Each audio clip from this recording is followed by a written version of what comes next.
Israel, mourning its dead and angered at the killers, prepares to hold a state funeral tomorrow for the 11 Olympic team members slain in West Germany. The Olympic Games are resumed after memorial services attended by 80,000 persons are held in Munich.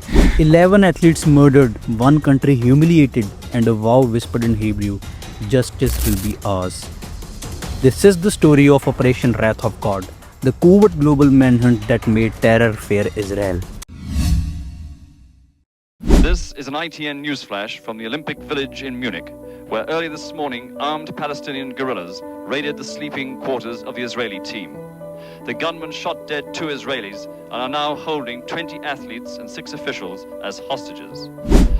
On September 5, 1972, the world watched in horror as members of the Palestinian terror group Black September stormed the Olympic Village in Munich. 11 Israeli athletes were taken hostage. Hours later, after a botched German rescue attempt, they were all dead. This wasn't just a national tragedy, it was a brutal message sent on the world's biggest stage, and Israel could not let it stand. Within days, Prime Minister Golda Meir convened a top-secret war cabinet. Her orders were simple: send for the long arm of Israel, find them and kill them. What followed was the green light for Operation Wrath of God, a campaign of targeted assassinations that would make even the safest city feel dangerous. The Mossad team was handpicked, their mission unsanctioned, and their movements completely deniable.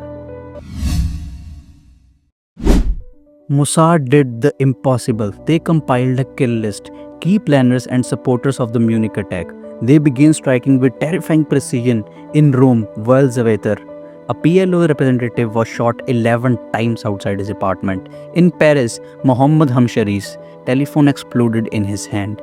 In Cyprus, Basil al-Qabusi was gunned down in his own car. No warnings, no arrest, just pure executions. These were not just hits, they were carefully orchestrated acts of psychological warfare.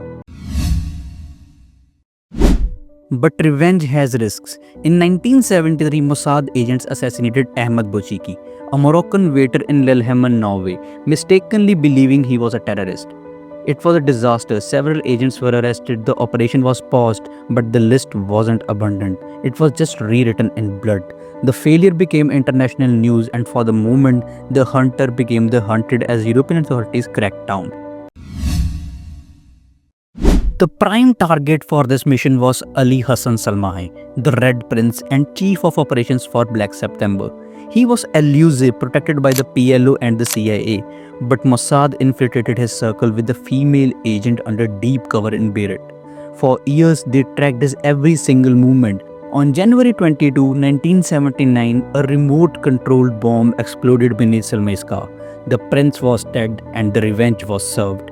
It was a very big move for Mossad, and it made every single terrorist organization fear them.